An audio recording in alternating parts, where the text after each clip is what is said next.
अस्सलाम वालेकुम dear students. सबसे पहले आपको हमारे यूट्यूब चैनल पे खुशामदीद कहते हैं और हमारी इस ग्रामर की सीरीज़ को आगे कंटिन्यू करते हुए आज हम पढ़ने वाले हैं डिस्ट्रीब्यूटिव प्रोनाउन। कल हमने पढ़ा था पर्सनल प्रोनाउन और उससे रिलेटेड जो भी कॉन्सेप्ट्स थे वो हमने कल डिस्कस किए थे। आज हम पढ़ रहे हैं डिस्ट्रीब्यूटिव प्रोनाउन और रिफ्लेक्सिव प्रोनाउन। ये दो प्रोनाउंस के जो टाइप हैं ये हम आज पढ़ेंगे। बेसिकली डिस्ट्रीब्यूटिव प्रोनाउन क्या होता है?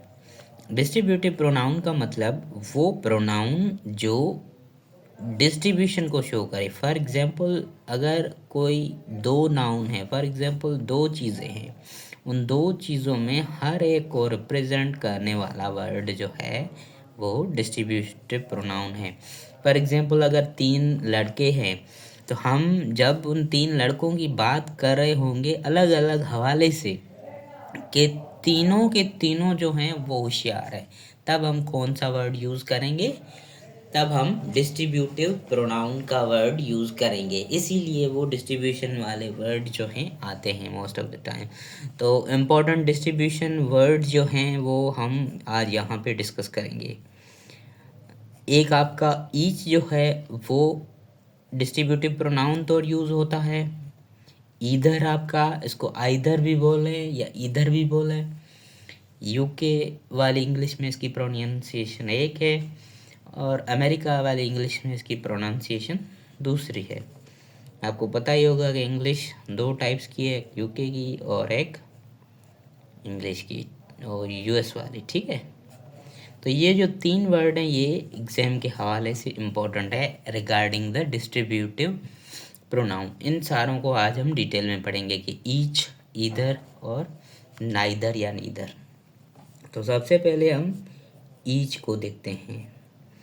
ईच का मतलब क्या होता है?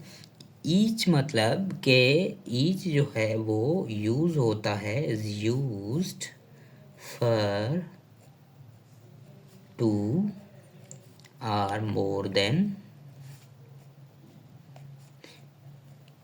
टू वर्ड्स, टू persons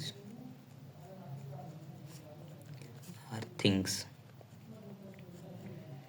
आपका ईच जो है वो दो या दो से ज़्यादा पर्सन या थिंग्स के लिए यूज़ होता है। फॉर एग्ज़ाम्पल अगर 5 बंदे हैं, 5 स्टूडेंट हैं, 5 बॉयज़ हैं, तो उन 5 में से हम सबको अगर रेफ़र करने वाले हैं कि सभी पाँचों के 5 जा रहे हैं कहीं, ये भी जा रहा है, वो भी जा रहा है, वो भी जा रहा है, वो भी जा रहा है, वो भी जा रहा है, मतलब पाँचों जाने वाले, तब हम क्या कहेंगे कि each of 5 students is going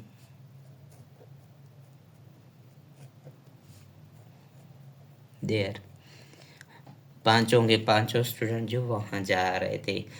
यहाँ पे आप कुछ स्टूडेंट के मन में ख्याल आ रहा होगा कि सर ये स्टूडेंट्स है, उसके बाद आपने प्लूरल वर्ब क्यों नहीं लगाया, सिंगुलर वर्ब क्यों नहीं लगाया। ये इम्पोर्टेंट चीज़ है। आपके मन में ये सवाल आया है तो मतलब आप धीरे धीरे सीख रहे हैं। वैसे ये डिटेल में हम सब्जेक्ट वर्ब एग्रीमेंट के टॉपिक में पढ़ेंगे, लेकिन थोड़ा सा यहाँ डिस्कस कर लेते हैं कि मैंने आपको पढ़ाया हुआ है कि प्रीपोजिशन के बाद प्रीपोजिशन के ऑब्जेक्ट आते हैं और वर्ब जो आपका लगता है वो सब्जेक्ट के हिसाब से लगता है, ना कि ऑब्जेक्ट के हिसाब से। ठीक है, ये बात आपने ध्यान में रखनी है। और ये भी जो वर्ड है ईच, ईदर या नीदर, ये सारे थर्ड पर्सन सिंगुलर प्रोनाउन हैं। कौन सी कैटेगरी में आ जाते हैं? थर्ड पर्सन सिंगुलर कैटेगरी में आ जाते हैं। इसीलिए थर्ड पर्सन सिंगुलर हैं तो इनके साथ जो है वर्ब भी आपका जो है वो सिंगुलर ही यूज़ होगा। तो हमने यहाँ का क्या देखा कि each of the 5 student is going there, या हम इसको ऐसे भी कर सकते हैं कि अगर each of the 10 books is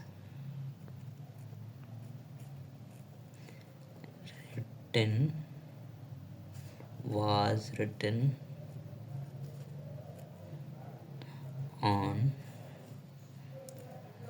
person. Each of the 10 books was written, ये वाज फिर से सिंगुलर आपका आ गया जो कि ईच को रिप्रेजेंट कर रहा है। अब ये अगर इसकी आप माना देखेंगे तो फॉर एग्जांपल 10 बुक हैं, 1 2 3 4 5 10, तो ये ईच जो है वो हर को अलग अलग रिप्रेजेंट कर रहा है कि ये भी बुक सिंध पे लिखा हुआ है, ये भी बुक सिंध पे लिखा हुआ है, ये भी बुक सिंध पे लिखा हुआ है। मीन्स के 10 जो बुक्स हैं उनमें हर एक किताब जो है वो सिंध पे लिखी हुई है, मतलब डिस्ट्रीब्यूशन शो कर रहा है। तो ये हर एक को एक एक करके एक्सप्रेस कर रहा है कि ये भी सिंध पे लिखी गई है, ये भी लिखी गई है। तो इसलिए यहाँ पे भी आप एक तरह से कंसीडर कर सकते हैं कि सिंगुलर जो है प्रोनाउन, सिंगुलर जो है वर्ब आपका आ सकता है। ठीक है, तो ये हमने देखा कि ईच फिर से आप डिस्कस करें। ईच जो है टू या टू से ज़्यादा वर्ड्स के लिए यूज़ हो, टू से ज़्यादा जो है पर्सन या थिंग के लिए आपका यूज़ हो सकता है। जैसे कि हमने यहाँ पे सेंटेंस देखें, each of the 5 student is going there, या each of the 10 students, each of the 10 books was written on Sindh। ठीक है, अब इसके बाद दूसरा हम वर्ड देखते हैं कि आपका ईदर, ईदर या आइदर। ईदर का मतलब क्या होता है कि ईदर का मतलब कि 1 आउट ऑफ द 2। ईदर का मतलब होता है कि 1 आउट ऑफ द 2, मतलब कि दो में से कोई एक ये है और दूसरा ये है, या तो ये या तो वो। अगर हमको इस तरीके से कोई चीज़ एक्सप्रेस करनी होगी, किसी पर्सन को यूज़ करना होगा, तब हम जो है वो ये वाला प्रोनाउन यूज़ करेंगे जब दो में से किसी एक को रिप्रेजेंट करना हो। ठीक है, हमेशा आपको याद रखना है कि इधर कभी भी आपका 3 में से एक के लिए नहीं यूज़ होता, 4 में से एक के लिए भी नहीं यूज़ होता, सिर्फ और सिर्फ 2 में से एक के लिए यूज़ होगा। जैसे कि हम फॉर एग्जांपल देख रहे हैं कि either of the true boys, either of the true boys is intelligent, मतलब कि दोनों में से कोई एक इंटेलिजेंट है, दोनों के दोनों इंटेलिजेंट नहीं है। Either of the two boys, either of the, sorry यहाँ पे टू लिखना भूल गया, कभी कभी चीज़ें जो है भूल भी जाता हूँ, तो उसके लिए भूल चूक लेनी देनी। Either of the two boys is intelligent, ये इज़ तो आपको समझाया, आगे चल के फर्दर इसको डिस्कस करेंगे। लेकिन ये ईदर पे हमारा मामला यहाँ पे अटका हुआ है।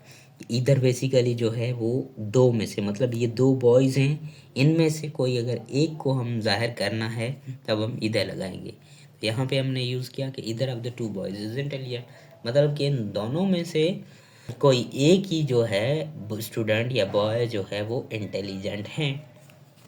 तो यहाँ पे आपके दिमाग में ये भी क्वेश्चन आ सकता है कि सर अगर 3 स्टूडेंट में कोई एक इंटेलिजेंट हो तब हम कौन सा वर्ड यूज़ करें? तब जो है 3 में से या 3 से ज़्यादा में कोई एक आपको चुनना हो तब आप एनी वर्ड यूज़ कर सकते हैं, या आप एनी वन भी यूज़ कर सकते हैं। ठीक है, एनी वन भी स्पेस वाला, ये एनी वन स्पेस वाला एक होता है और दूसरा आपका एनी वन ये होता है। इसका हम डिटेल वाइज डिस्कस आगे चल के थोड़ा करेंगे, इसी प्रोनाउन के चैप्टर में ये वाला डिस्कस करेंगे हम। ठीक है, तो फॉर एग्जांपल कैसे हम रिप्रेजेंट करेंगे कि any of the 3 boys, any of the 3 boys is intelligent, मतलब कि 3 बॉयज़ में कोई एक ही इंटेलिजेंट है। ठीक है, यहाँ पे आपने आइदर का कॉन्सेप्ट अच्छे तरीके से समझ लिया कि आइदर क्या होता है। जब आपको दो में से कोई एक रिप्रेजेंट करवाना हो तब आप आइदर यूज़ कर सकते हैं, जैसे कि either of the two boys is intelligent, ठीक है। और जब आप दो में से या तीन में से या तीन से ज़्यादा में से किसी एक की बात कर रहे हो तब आप एनी या एनी वन यूज़ कर सकते हैं, जैसे हमने ये यूज़ किया है, ठीक है। यहाँ पे हमने दो डिस्कस कर दिए। और तीसरा हमारा ये रहता है नीदर। इसको आप नीदर कहें या नाइदर कहें, उससे कोई फ़र्क नहीं पड़ता, लेकिन आपकी ग्रामर जो है सही होनी चाहिए, उससे बहुत बड़ा फ़र्क पड़ता है। नीदर का मतलब क्या होता है? नीदर का मतलब होता है कि not the one, not the one, not the other. Neither का मतलब होता है ना ये न वो, ठीक है, न ये न वो। तो न ये न वो, उसमें चीज़ें कितनी आ गई? उसमें जो है वो दो चीज़ें आ गई। मतलब कि नीदर भी जो है वो टू पर्सन्स के लिए यूज़ होता है, या जो है वो टू थिंग्स के लिए यूज़ होगा नीदर भी, कि दोनों में से, या ये भी नहीं वो भी नहीं, मतलब दोनों में से बेसिकली कोई भी नहीं, ठीक है। इसका एग्जांपल हम देखते हैं कि neither of the two criminals,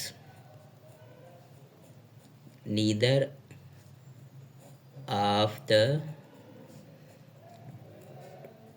true criminals has been arrested। यहाँ पे जगह थोड़ी कम बच गई इसलिए हमने एडजस्ट किया है। Neither of the two criminals has been arrested. तो ये क्रिमिनल्स हैं, ये हैज़ जो है आपका नीदर के लिए आया हुआ है।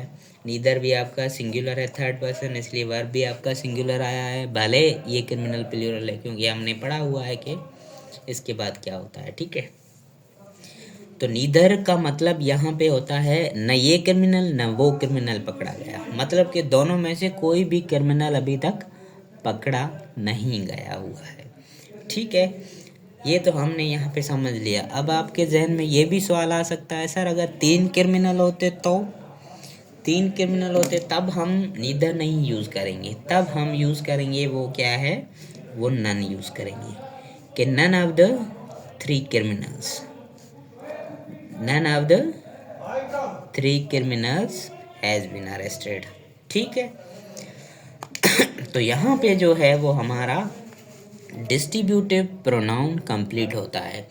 हम यहाँ रिवाइज करेंगे कि डिस्ट्रीब्यूटिव प्रोनाउन में कौन कौन सी चीज़ें आ जाती हैं। डिस्ट्रीब्यूटिव प्रोनाउन में आपका एक ईच आ जाता है, दूसरा इधर आता है और आइदर आता है।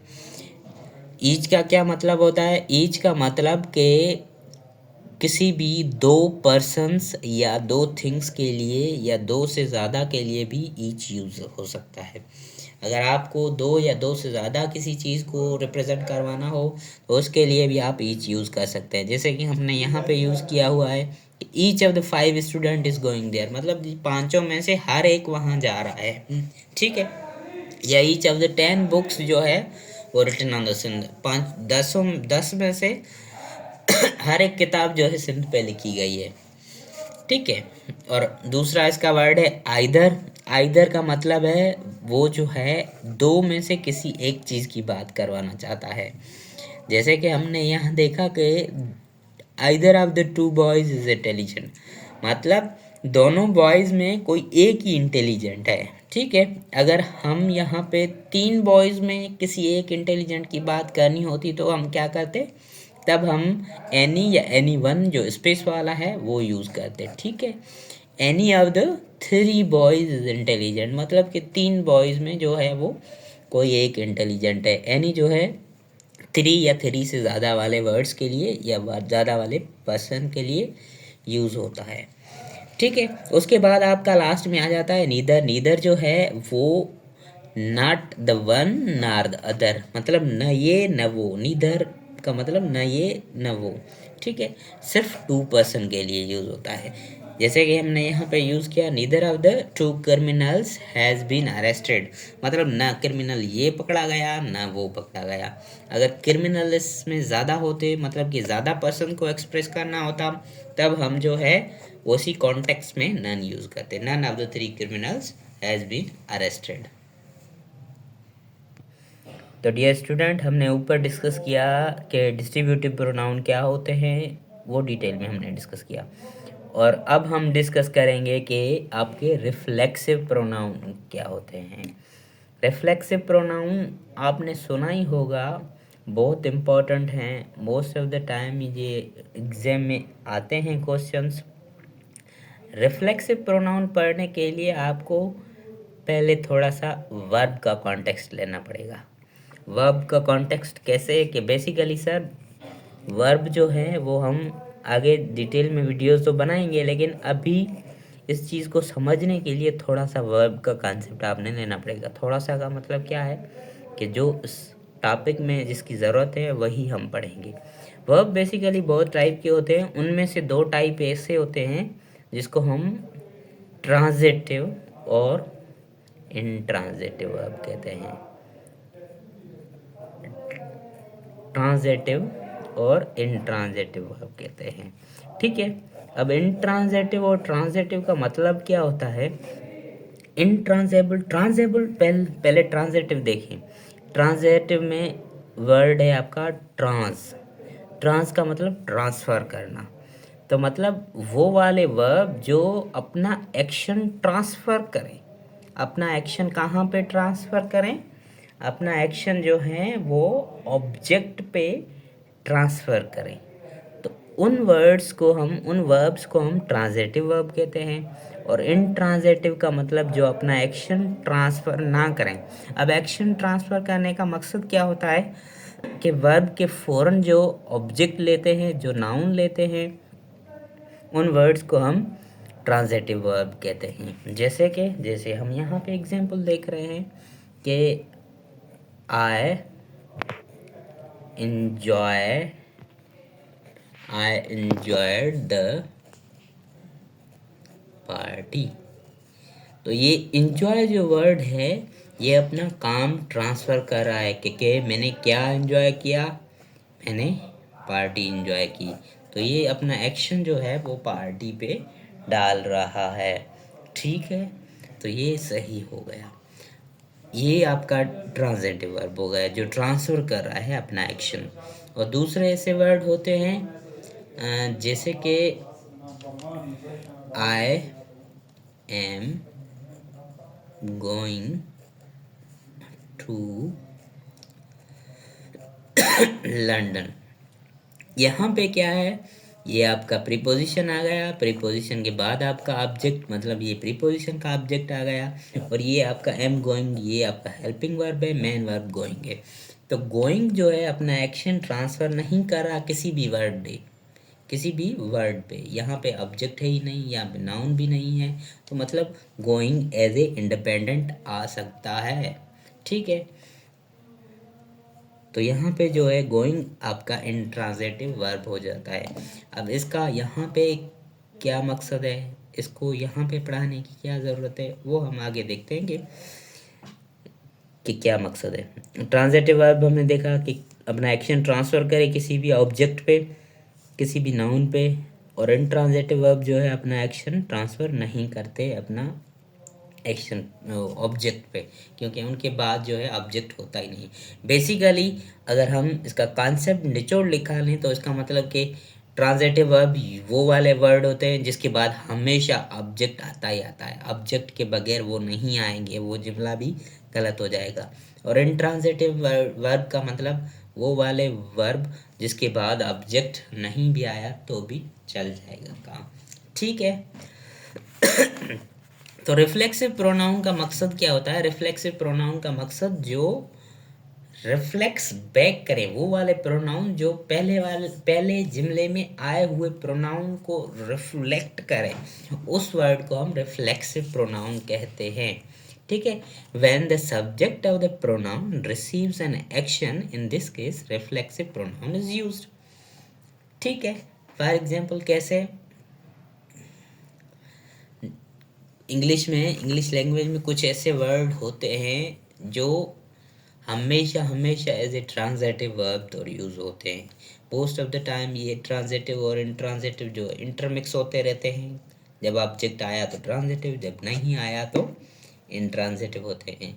लेकिन कुछ ऐसे भी वर्ड होते हैं जो हमेशा किसी भी सूरत में जो है वो ट्रांजिटिव ही रहेंगे।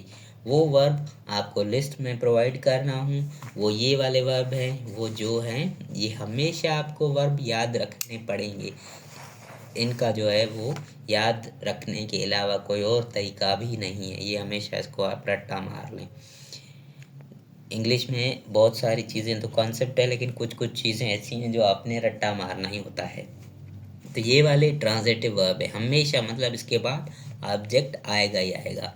फॉर एग्जाम्पल इंजॉय, ऑब्जेक्ट आएगा है। अम्यूज़, अम्यूज़ का मतलब होता है कि इंटरटेन करना। बड़े बड़े दुनिया में अम्यूज़मेंट पार्क होते हैं, दुबई अम्यूज़मेंट पार्क, बहरिया अम्यूज़मेंट पार्क। अम्यूज़ का मतलब इंटरटेन करना। अक्विट, अक्विट मतलब बरी हो जाना। अवेल मतलब किसी अपॉर्चुनिटी को अवेल करना। एब्सेंट, प्रेजेंट आपने पढ़ा ही होगा।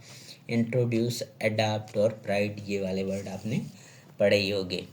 ठीक है, तो ये वाले वर्ब जो है हमेशा ये वाले वर्ब ट्रांजिटिव वर्ब होते हैं, मतलब कि इनके बाद हमेशा जो है वो आपका ऑब्जेक्ट आएगा ही आएगा। अगर आपने ऑब्जेक्ट नहीं दिया तो मतलब ये आपका सेंटेंस गलत हो गया। जैसे कि हम यहाँ पे एग्जांपल देखते हैं कुछ। फॉर एग्जांपल कोई है word, I enjoyed the party.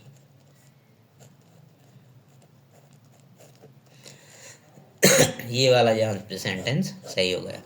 अगर सिंपल हम यहाँ पे लिखते हैं कि आई एंजॉय, अगर आई एंजॉय लिखा मतलब मैंने एंजॉय किया, ये वैसे तो सही है लेकिन ग्रामेटिकली सही नहीं है। क्यों? क्योंकि ये हमेशा ट्रांजिटिव वर्ब होता है, इसके लिए पीछे कोई ना कोई ऑब्जेक्ट चाहिए। तो जब ऑब्जेक्ट है ही नहीं तो कहाँ से हम लाएंगे? तो वो कोई ना कोई ऑब्जेक्ट जो है तब प्रोनाउन जो है वो बलि का बकरा बनता है। तो जब ट्रांजिटिव वर्ब के बाद ऑब्जेक्ट नहीं है तो वो ऑब्जेक्ट काम करने वाला जो भी वर्ड होता है उसे हम रिफ्लेक्सिव प्रोनाउन कहते हैं। समझे? जैसे कि for example I enjoyed my self. तो ये जो वर्ड है वो रिफ्लेक्स बैक कर रहा है टू इट्स सब्जेक्ट। ठीक है, इसीलिए इसका नाम भी रिफ्लेक्सिव प्रोनाउन हो गया है। तो ये यहाँ पे ग्रामर का रूल भी कंप्लीट हो गया और किसी दूसरे ऑब्जेक्ट की भी ज़रूरत नहीं पड़ी। तो आई एंजॉयड माई सेल्फ ये सही हो गया। जैसे कि फॉर एग्जांपल आई किल्ड, तो आई किल्ड, ये किल्ड जो है ये भी वर्ड आपका इसी लिस्ट में आ जाता है। ठीक है, तो ये आई किल्ड अगर होता कोई बंदा या होती कोई लड़की तो उसका नाम लिखते, लेकिन नहीं है तो नहीं है, हमें सेंटेंस तो पूरा करना है इंग्लिश मुताबिक। तो हम यहाँ क्या कहेंगे? I killed my self. ठीक है, हम तब रिफ्लेक्सिव वर्ड कौन सा लगाएंगे? जो आपका सब्जेक्ट में प्रोनाउन यूज़ हुआ होगा उसी का जो है हम रिफ्लेक्सिव आप वर्ड यूज़ करेंगे। उसी का रिफ्लेक्सिव वर्ड कैसे? जैसे हमने ये वाला चार्ट देखा था ना, ये चार्ट हमने पहली हमारी स्लाइड में देखा था कि आए ये इनके डिफरेंट डिफरेंट केसेस होते हैं। तो इस चार्ट में आप एक कॉलम और ऐड कर दें। उस कॉलम में क्या लिखें? इन वर्ड्स के रिफ्लेक्सिव प्रोनाउन लिखें। आय का रिफ्लेक्सिव प्रोनाउन माई सेल्फ होगा, वी का आवर सेल्फ होगा, यू का योर सेल्फ होगा, यू का योर सेल्फ होगा, ही का क्या होगा? हिमसेल्फ होगा, शी का हर सेल्फ होगा। ठीक है, most of the time objective की जगह पे यूज़ होते हैं रिफ्लेक्सिव प्रोनाउन, इसी के लिए ये वो ऑब्जेक्ट से ही बनते हैं। Me, myself, we, ourself, him, himself, herself, itself और देम का देम सेल्व्स बनेगा। क्योंकि ये प्लूरल है तो सेल्फ नहीं आएगा, सेल्व्स आएगा। ठीक है, तो उम्मीद करता हूँ कि ये आपको कॉन्सेप्ट समझ में आया होगा कि रिफ्लेक्सिव प्रोनाउन क्या होता है। बेसिकली वर्ब जो है ट्रांजिटिव इंट्रांजिटिव होते हैं। ट्रांजिटिव के लिए हमेशा ऑब्जेक्ट चाहिए होता है। अगर खुदा न खास्ता ऑब्जेक्ट नहीं है तब जो है ऑब्जेक्ट की ज़िम्मेदारी पूरी करने के लिए जो वर्ड यूज़ होता है उसको हम रिफ्लेक्सिव प्रोनाउन कहते हैं। ठीक है, तो reflexive pronoun most of the time क्या 100% जो है वो ऑब्जेक्ट की पोजीशन पे ही यूज़ होगा। कभी कभी फॉर एग्जांपल हम शाना बनने के लिए क्या करते हैं कि स्टेज पे बोलते हैं कि माई सेल्फ इज़ दौलत। तो ये माई सेल्फ इज़ दौलत मतलब आपने माई सेल्फ जो है वो रिफ्लेक्सिव प्रोनाउन सब्जेक्ट की जगह पे यूज़ किया है, मतलब आपने गलत इंग्लिश बोल रहे हैं। बोलचाल की भाषा में मैंने कहा सब कुछ चल जाता है, लेकिन ग्रामर के हवाले से ये गलत है। माई सेल्फ ऑब्जेक्ट की जगह पे आएगा, तो माई सेल्फ इज़ दौलत नहीं आएगा। ठीक है, तो जब भी आप इंट्रो दें दोबारा अपना इंट्रो दें आई एम दौलत, आई एम दौलत। ठीक है, तो इस तरीके से आपने इंट्रो देना है दोबारा। माई सेल्फ इज़ दौलत ये आपका करेक्ट नहीं है। ये लिस्ट ट्रांजिटिव वर्ब की मैं आपको प्रोवाइड कर दूंगा। तकरीबन 12 या 15 जो है जो इम्पोर्टेंट है, जो आने वाले हैं, जो एग्ज़ाम में आते हैं, जो पास्ट पेपर में मैंने देखे हैं, वही ट्रांजिटिव वर्ब आपको प्रोवाइड करूँगा। अदरवाइज़ बहुत सारे ऐसे भी ट्रांजिटिव वर्ब हैं जो कभी कभी इंट्रांजिटिव में भी कन्वर्ट हो जाते हैं जब ज़रूरत नहीं होती या जब ऑब्जेक्ट नहीं होता, तो वो वाले वर्ड आपको याद नहीं करने। बस जो मशहूर वर्ड हैं जो आते हैं वो 15 से 10 वर्ड हैं, उसका आपने रट्टा लगाना होता है। ठीक है, तो ये वाले दो हमारे प्रोनाउंस यहाँ पे डिस्ट्रीब्यूटिव प्रोनाउन और रिफ्लेक्सिव प्रोनाउन ख़त्म होते हैं। अब हम इसके टेस्ट कुछ देखेंगे, क्योंकि टेस्ट जो है, प्रैक्टिस जो है हमेशा लाजम है। Practice makes man perfect. Grammar की कॉन्सेप्ट जो है वो इंटरमिक्स्ड हैं। नाउन कभी प्रोनाउन में आ रहा है, प्रोनाउन में वर्ब आ रहा है, वर्ब में प्रीपोजिशन आ रहा है, प्रीपोजिशन में सब्जेक्ट वर्ब कॉम्बिनेशन आ रही है। तो वो आपको जो है एज ए होल जब पढ़ेंगे तब आपका सिर्फ बेस बनेगा, और उसके बाद आपने दोबारा फिर से सारी चीज़ों का नोट्स बना के प्रैक्टिस करनी है, तभी जो है चीज़ें आपको क्लियर होगी। ठीक है, यहाँ पे हम कुछ सेंटेंस देखते हैं कि none of his legs will be amputated. Amputated का मतलब आपको पता होगा, एक वर्ड होता है एम्प्यूटेड और दूसरा वर्ड होता है म्यूटेट। ठीक है, म्यूटेट का मतलब किसी भी एक्सीडेंट में अगर कोई आप अपना आर्गन खो दें तो वो म्यूटेट होता है। एम्प्यूटेट मतलब अगर आप जानबूझ के अपना कोई आर्गन निकाल दें तब उसको एम्प्यूटेट कहते हैं। जैसे कि फॉर एग्जांपल अगर किसी की टांग में या हाथ में कैंसर हो गया तो डॉक्टर ने सोच समझ के वो जो हाथ काट दिया, तब उसको एम्प्यूटेट कहते हैं। ठीक है, तो बेसिकली मीनिंग को छोड़कर यहाँ हम ग्रामर पे ध्यान देते हैं कि नन ऑफ हिज लेग्स, इस जुमले में क्या गलती है आपको बताना है। अगर नहीं आता तो फिर आए देखें कैसे कि उसकी टांगों में से कोई भी नहीं। तो आपको पता ही होगा कि वो इंसान है, इंसान की टांगें कितनी होती हैं? 2। अगर 2 में से कोई भी नहीं तब क्या वर्ड यूज़ होगा? तब आपका वर्ड जो यूज़ होगा वो नाइदर होगा, ना ये ना वो। ठीक है, नन जो है वो तीन से ज़्यादा वाले चीज़ों के लिए, पर्सन्स के लिए या थिंग्स के लिए यूज़ होता है। यहाँ पे ये नन गलत है। नाइदर ऑफ हिज लेग्स, यहाँ पे एग्जैक्ट 2 दिया तो नहीं गया है, लेकिन यहाँ पे आपने समझना है कि यहाँ पे हिंट दी गई है कि लेग्स जो है वो 2 ही होंगी, कॉमन सेंस है। तो neither of his legs will be amputated मतलब इसकी कोई भी जो है टांग नहीं कटी जाएगी, तो नन गलत है यहाँ पे। दूसरा सेंटेंस देखिए, ये डिस्ट्रीब्यूटिव प्रोनाउन में क्वेश्चन है basically. There are 2 books you may take any one. ठीक है, मतलब किसी 2 थिंग्स की बात की जा रही है। You may take any one, और यहाँ पे हमने एनी वन लगाया।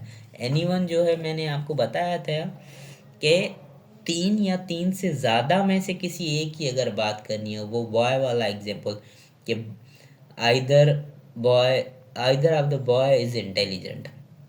अगर 2 है तो आइदर लगाया, अगर दो से ज़्यादा हैं तो एनी वन लगाया। यहाँ पे बुक्स कितने हैं, दो हैं, तो दो में से आपको कोई भी अगर चूज़ करना हो तब आप जो है वो एनी वन नहीं लगाएंगे, तब आप आइदर लगाएंगे। तो यहाँ पे एनी वन नहीं आएगा, आइदर आएगा। There are two books, you may take either. ठीक है। थर्ड नंबर कह रहा है कि each of the 10 students came late. 10 students में से हर कोई जो है वो लेट आया। Each of the 10 student came late. Each जो है हमने पढ़ा था कि दो चीज़ों के लिए या दो से ज़्यादा चीज़ों के लिए भी यूज़ हो सकता है। ठीक है। Each of the 10 student come late, मतलब इस जुमले में वो है नो एरर है। ठीक है। चौथा एग्जाम्पल देखें कि either of the 3 sisters is beautiful, मतलब कि 3 सिस्टर्स में से कोई एक ही ब्यूटीफुल है। कभी किसी दो या दो से ज़्यादा या 3 या 4 में किसी एक की सिलेक्शन करनी हो, तब आपको कौन कौन से वर्ड यूज़ करने हैं वो हमने डिस्कस किए थे। दो में से किसी की सिलेक्शन वर्ड करनी हो तो इधर लगाएंगे। अगर 3 में से सिलेक्शन किसी की करनी हो तब आप इधर नहीं लगाएंगे, तब आप क्या लगाएंगे, तब आप एनी लगाएंगे। ठीक है। तो यहाँ पे या आप एनी लगाएंगे या आप एनी वन लगाएंगे। Any one of the 3 sister is beautiful, 3 बहनों में से कोई एक ब्यूटीफुल है। ठीक है। तो इस तरीके से ये वाला सेंटेंस भी करेक्ट हो गया। आगे कह रहा है कि any of the true man can do it. Any of the true man, और यहाँ पे ट्रू मैन है तो ट्रू मैन तो एनी नहीं आएगा, इधर आएगा, क्योंकि दो के लिए हम इधर यूज़ करते हैं। ये प्रैक्टिस इसीलिए करा रहा हूँ कि ये इम्पोर्टेंट चीज़ है, ये बहुत बार आपके एग्जाम में मैंने देखी है। Either of the two man can do it, ठीक है, एनी नहीं आएगा। और उसके बाद none of the two boys was present at the school, none नहीं आएगा क्योंकि टू बॉयज़ हैं, टू दोनों में से कोई नहीं, तो आपका जो है वो नाइदर आएगा। ठीक है। नन जो है वो 3 या 3 में से ज़्यादा में से कोई भी नहीं, तब नन आता है। और सेकंड लास्ट सेंटेंस में क्या है, the minister acquitted very easily from court. The minister acquitted very easily from the court. अब इसी सेंटेंस में वैसे तो सेंटेंस सही दिखाई दे रहा है, कोई सेंटेंस में गलती या एरर नहीं है, लेकिन अगर आपने हमारे यूट्यूब चैनल पे वीडियोस देखे होंगे, हमसे पढ़ा होगा, तो आपको गलती दिख जाएगी। कौन सी गलती है, ये एक्विटेड वर्ड जो है आपका ट्रांजिटिव वर्ब है। तो ट्रांजिटिव वर्ब के बाद आपने हमेशा ऑब्जेक्टिव देना ही देना है। ठीक है। तो ये वेरी जो है इजीली को रिप्रेजेंट कर रहा है। इजीली जो है वो किसको रिप्रेजेंट कर रहा है वो हम बाद में सीखेंगे। फिलहाल इसका मतलब यहाँ एक्विटेड के बाद, वर्ब के बाद कोई ऑब्जेक्ट नहीं है।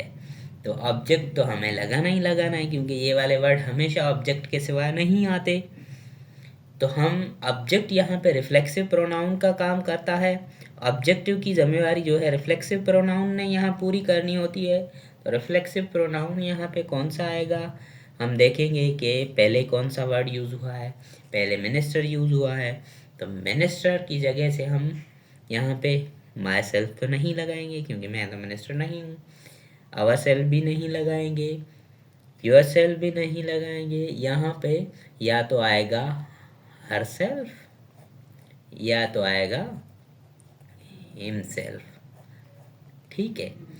हर सेल्फ क्यों, क्योंकि मिनिस्टर कोई फीमेल जेंडर भी हो सकती है, या मिनिस्टर कोई मेल जेंडर वाला भी हो सकता है, पर most of the time grammar में आपको एक ही चूज़ करना होता है, तब आप हिमसेल्फ चूज़ करेंगे, क्योंकि हमारी जो सोसाइटी है वो पैट्रियार्कल सोसाइटी है, जो बाप के नाम से जो है जाने जाने वाली सोसाइटी है। तो ठीक है, आपने यहाँ पे हिमसेल्फ ही चूज़ करना होता है।